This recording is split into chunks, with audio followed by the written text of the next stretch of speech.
Praise the Lord. Now, did you understand how to get faith?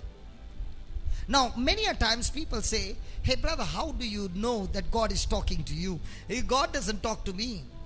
Just as on the computer when you typed snooker and the computer said file not found, in the same way when the scriptures are not in your heart, the Holy Spirit says file not found.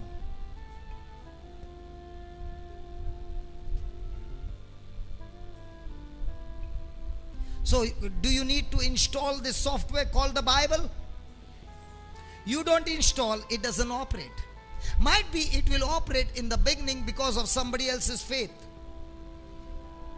But if you are all the time going to depend on this brother will pray for me, that brother will pray for me, father will pray for me, this person will lay his hand on me and my prayers will be answered, it will only work for a period of time. After that it doesn't operate.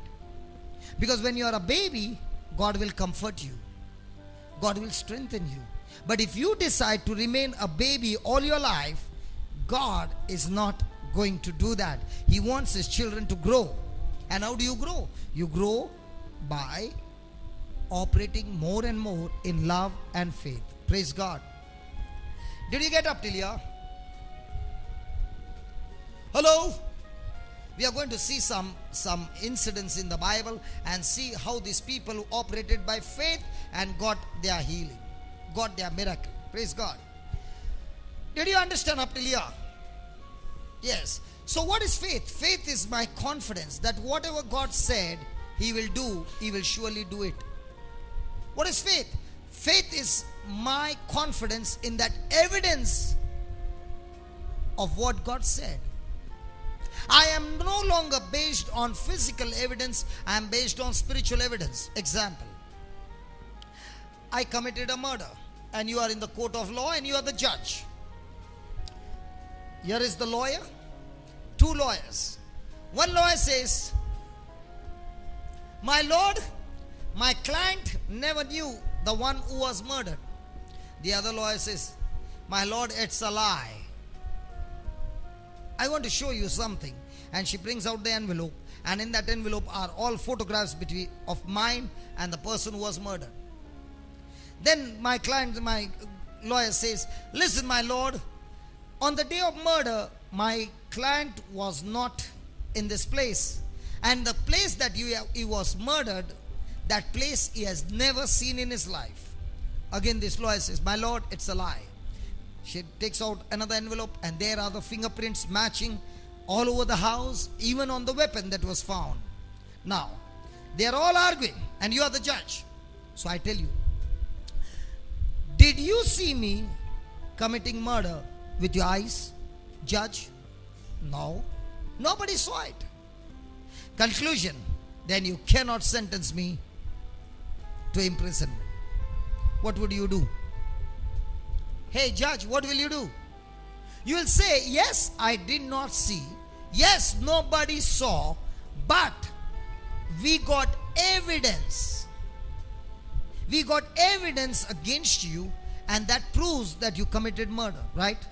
In the same way, the Bible is a spiritual evidence of the things that we can't see. When was the last time you saw your face in the mirror, ladies? How many years back? Oh, after so many years, this morning you saw your face. Good. Now, when you saw your face in the mirror, do you believe the mirror? That also they don't know, but they want to see. Do you believe the mirror? Yeah, you believe the mirror. If the mirror shows there is some dirt over here, you will believe and go and wash your face. Does a mirror tell you lie? Never. It can't tell you lie. But a mirror can show you only natural things. A mirror can never show you spiritual things. For example, if you have got a mirror, you can't see mobile signals, you can't see radio signals, you can't see video signals. But are they there? Yeah, they are there. Are you understanding? So, natural mirror shows natural things. There is another mirror called the Bible, according to James chapter 1. It's called a spiritual mirror that will show you invisible things. Example, how many of you believe that angels of God are here? How do you know? Oh, you just felt the wings around you. Or you smelled him. Wow. How do you know that angels are with you? Brother, I could just feel my hair are all standing. That's why I know the angels are there. Who knows, the demon might be there. How many of you believe Satan is here? Oh, nobody believes?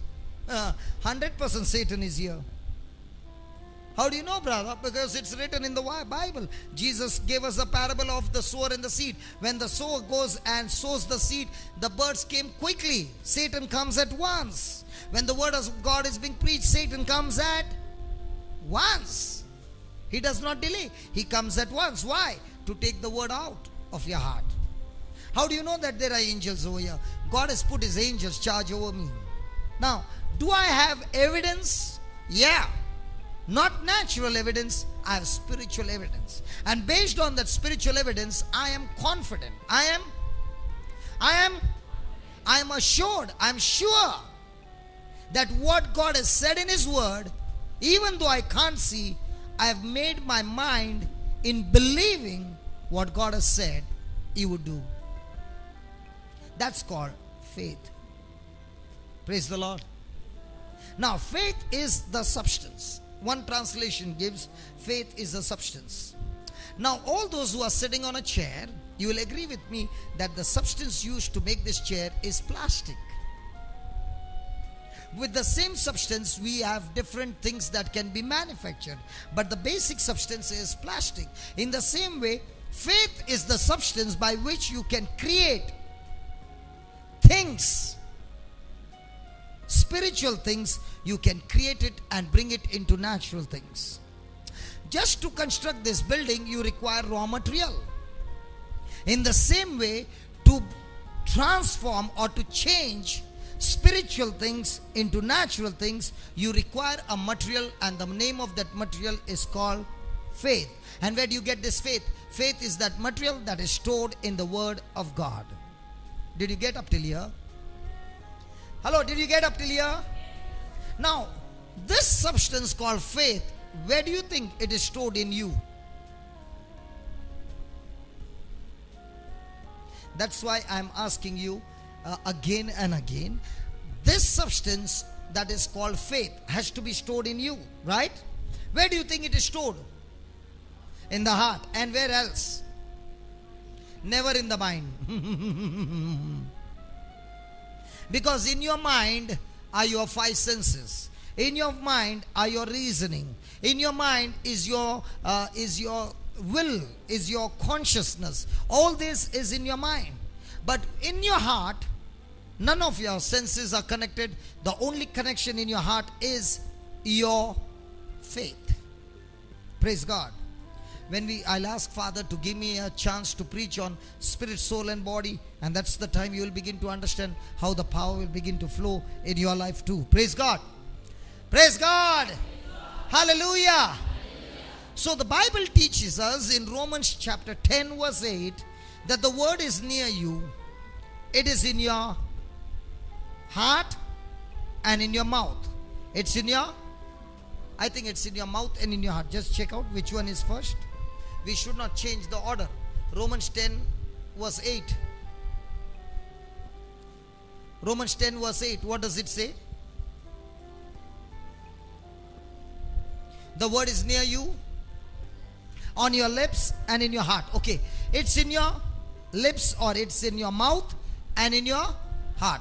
So how does the word enter your heart? By speaking it over and over again. Let me give you an example. The doctor gave you a bad report and said you are suffering from cancer. The moment you heard it, you will rejoice because you are going home early. Isn't it? Will you rejoice or will you start crying? Why are you crying? Because you know that cancer is powerful, and now your thinking is cancer has got power to kill you. But you do not understand or realize faith is more greater and more powerful, that it has got the power to kill cancer. So now when the doctor said you got cancer, he only said it once. How many times are you going to say you got cancer after that? The whole day, what are you thinking? When you are sleeping, what are you thinking? Who is talking to you at night? Cancer. You are thinking cancer, you are talking cancer, you are breathing cancer, you are feeling cancer, you are walking cancer. Every moment is cancer. Now what happens to you? You are crying and crying. And in 7 days, you have lost 5 kgs or 10 kgs. So anybody wants to become thin, think that you got cancer, you will surely become thin. Sariya. Nalla Ramba Sari. Praise the Lord. Praise the Lord. Now, just the way you think about cancer the whole day, do we think about God's promises? We are all champions in thinking fear. When was the last time you got worried? How many years back? Baby, you're not married, so no worry. God bless you. You ask all the people who are married. Anybody married now? Nobody's hand is going up. Can you see that? Not even your mamas. What is worry? Worry is nothing but negative faith. So the more and more a person keeps on talking the scriptures, the more and more the substance called faith begins to get cultivated, begins to grow. Just as a farmer grows cotton. If somebody tells me, what do you do for your living? I say, I grow faith. A farmer grows cotton. In the same way, you got to grow faith. And the more and more faith you grow, the more and more victorious you are. You don't need to run after people. You need to run after the word of God. You need to chase God. You need to chase His word and live by His word and have victory in your life. Hallelujah. Okay, when I walk, do you ever, anybody think that I'm a handicap? This leg of mine is broken, and that's why I'm supposed to stand only 45 minutes, and thank God I stand only 15 minutes a day. You're looking at my leg? Oh yeah, it's broken. Medically, I can start a telephone booth. Handicap? Praise God. But my faith makes me stand and walk and jump and run, and I'm victorious. Faith makes me do things which are not under the natural law. It's operating in the supernatural law. For example, today I said we are going to chop off that bone. Did I say that? I'm 100% sure it's going to be chopped off. And you will see not a strain of blood or nothing, and everything will be over within a minute. We are going to see some lumps disappear from your body. How? By the power of faith. Are you listening? Faith is when a person's thinking or believing is no longer depending on physical evidence. It is totally and completely depending on spiritual evidence. Let me give you an example. When you get time, you just read it, okay? In 2 Kings chapter 8 or chapter 6, I think chapter 6 verse 8. Don't open the Bible. I'll just give you in short because we got only 15 minutes more. Or should we open the Bible? Let's read it from the Bible. 2 Kings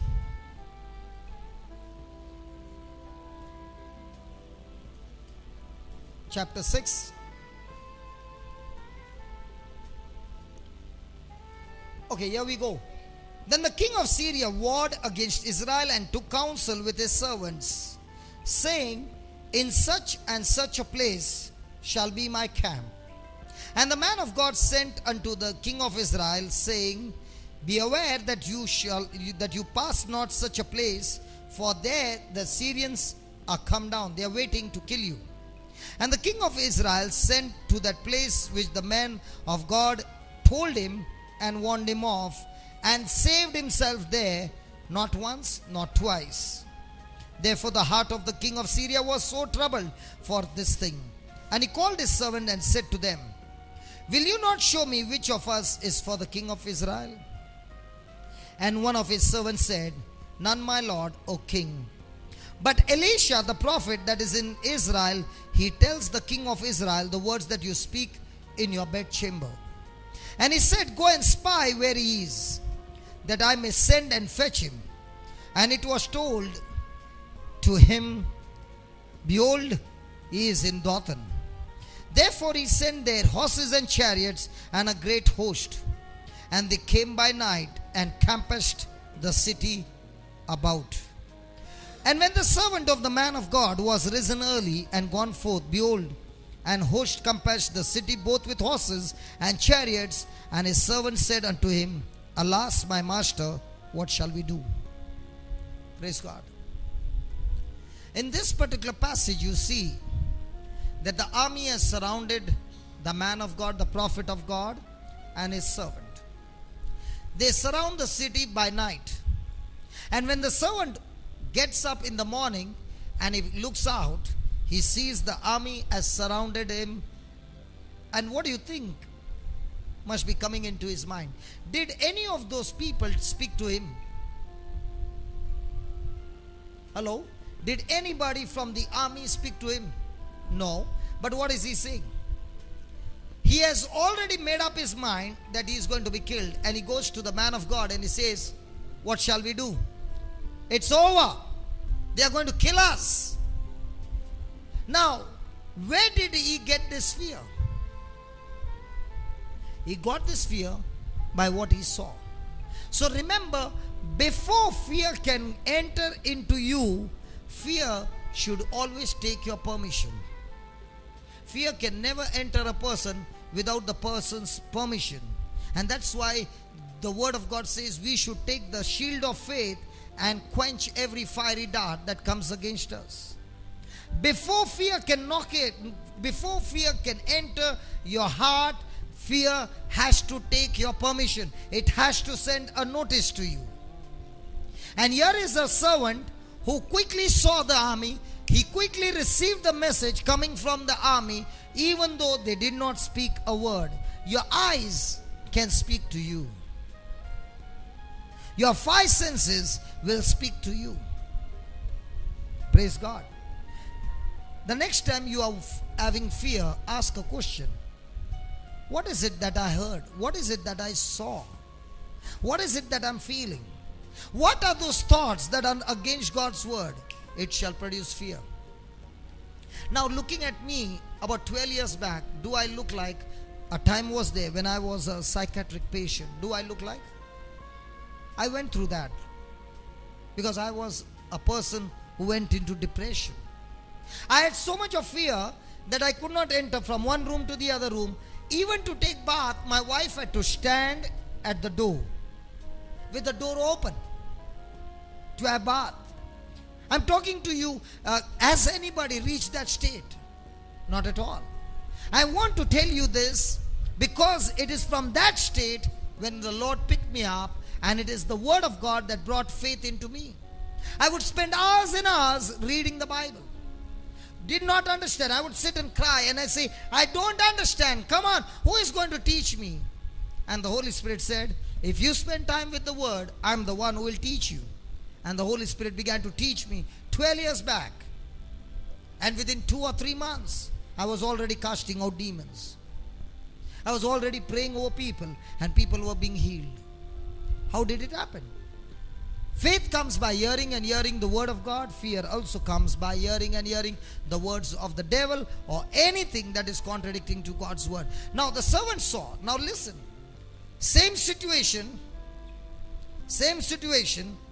Two different people looking at the same situation in a two different way. And the result is two different results.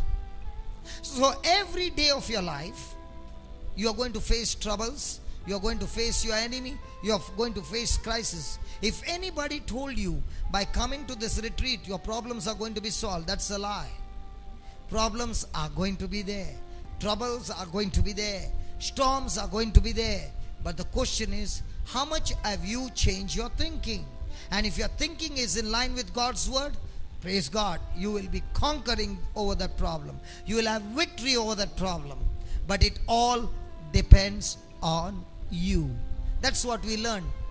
And this is the victory. This is the power that gives us the victory. Our faith. Not God, our faith. That means I don't need God. Oh yeah, you need God, because it's God's word that gives you the faith. And what kind of faith? Biblical faith. Let me give you an example. Yesterday when all of you came and sat down on this chair, did you feel any uncomfort? Not at all. But yesterday when the chair broke and you saw somebody fall down, then what came to your mind? What about my chair? Because you saw. Now that's called mental faith. And mental faith cannot produce supernatural results. You know, when you ask people, do you have faith? They'll say, yeah, I got faith. Where did you get it from? No word, no faith. Say that. Say that. No word. Say that again. Say that again. Shake your neighbor and tell your neighbor in the eye, no word, no faith. You got only one neighbor? No word, no faith. When husband and wife are sitting, I ask them to say no word, no faith. They are talking something else. Good chance. No word, no faith. Okay, here's the servant who says that. Now watch what happens. And Elisha answered and said, don't worry, we can surely call up Father Jose and we can ask him to pray for us. Let us go and ask the intercession team to pray for us. Let us call the politicians. Let us call the king. And they all began to pray, and praise God, the power began to flow. What's the Bible saying? He answered and said, fear not. Fear is contagious. Faith is also contagious. If one person speaks fear, and when you listen to that fear and you accept it, you will not even know when fear has entered you, in you, and faith has gone out. When faith walks in, fear has to leave. When fear walks in, faith has to leave. And it all depends on you. Praise God. That's why the first thing he says, fear not. Say that, fear not. Fear not. Tell yourself, fear not. Fear not. Say that again. Say that again. That's how faith comes. In your mouth and in your heart. When you start talking to yourself again and again and again, the word of God, faith walks in. Fear goes out. Fear not, for they that be with us are more than they that be with them. He says, listen, why do you fear? The ones who are on our side are more than they that are on the other side. Let's say I am Elisha and there's one more servant and you are the army. Who is more? Who is more? So what should Elisha say? Oh yeah, simply at all we told the king and now it's about to die. Did he do that? Or did he speak his faith? What do you do when pressure is applied on you? You believe the physical evidence are more powerful than the spiritual evidence.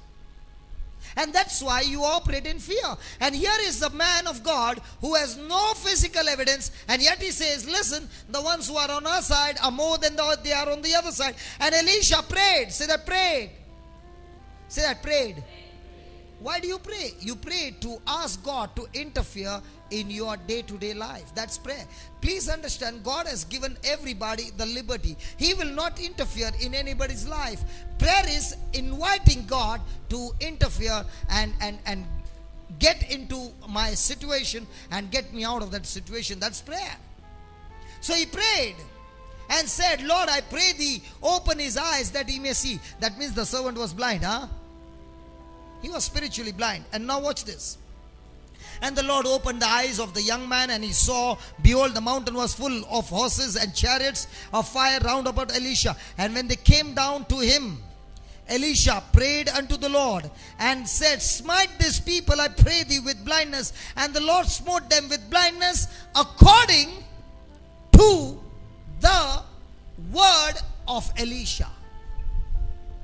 So, if the devil has to fix you up, all that he has to do is press you somewhere that you can open your mouth and speak fear. He has to force you to open your mouth and speak worry. He has to force you and speak about your problem. Have you heard people saying you must share your problem with others? Come on, I went and shared my problem with my neighbor and I felt so good. Have you realized that? You feel so light. Brother, I feel so light. That's why everything at home, I call my mama and tell about my husband. I tell them, and I feel so nice. I feel so light. You know what you're doing? Activating fear. The devil is very happy as long as you are sharing your problem. When people come to me for counseling, I only ask the topic. I don't go into the problem, because the more you are sharing your problem, the more you are activating your problem. Speak faith to your problem and the problem will be destroyed. What is Elisha doing? He got a problem, but he's not talking about the problem. He's not sitting and crying. He's saying, Lord, smite them with blindness. And the Bible says the Lord did it according to the word. So today, whichever situation you are in, it's according to the word. Because when you wanted to get married, you said, I do. And that's why it happened. I do. Until today, it is I do, not we do. When you got married, you became one flesh, and now we work together. No, I. And that's why the marriage is in a dang, ding, dang, ding, dang. Dishes are breaking, chairs are breaking. Hallelujah. According to the word. If dishes are breaking, according to the. If chairs are breaking, according to the.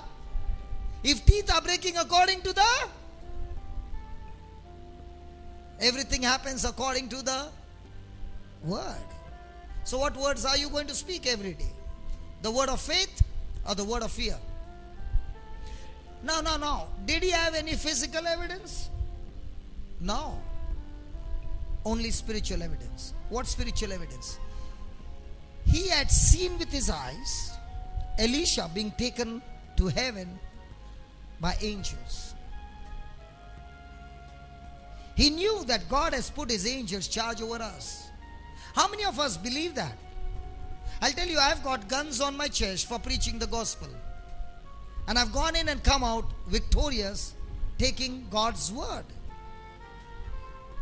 I've seen so many times God making me invisible in the midst of riots by taking God's word.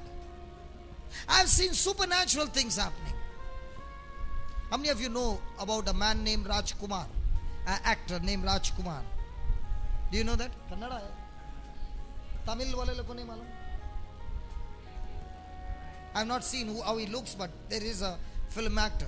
And the day he died, that day I was traveling with my children from Bombay. 2 of my daughters. And when we came to know, the bus did not stop in the city. We were stopped about 30-40 kilometers from the city. And all the buses came and stopped there. And we were about 400 people. All waiting for transport. And there was no transport. And my wife told me on the mobile, please don't come into the city. There are riots. And right outside our building, on the main road, the buses were burnt. She was watching it on TV and she said, see that you don't come home. Go and stay in a hotel. I'm looking around. Everything is closed. And a lot of luggage. And I began to say scripture. Lord, you said in Psalm 91, if I say to you, you are my refuge, you are my fortress, you are my God, and in you I trust. You said, if I say these four things and believe in these four things, surely you will deliver me from the snares of the fowler. So I told my children, let's say it loudly again and again, and we kept on saying. And there comes a rickshaw. Everybody is pouncing on him. Everybody. And he's saying, I'm come to take nobody. I've just come to stop. After 10 minutes, he's going around, walking around, and he comes to me and he says, I've come to take you. And I said, take me where? He says, take you to the destination that you want to go. And he fixes up a rate with me. And he tells me, I will go to the route that I know, not your route. And I said to myself, anyway, I don't know anything in Bangalore. So I agreed with him. Now, I put in the luggage and I took my babies in the rickshaw. Now, I'm asking only the husbands. Husbands, only listen to me, not the wives. Supposing the wife gave you an instruction, do not bring the children by that route. And you, husband, put your children in the rickshaw. And supposing some harm took place to the children, what will happen to you, husband?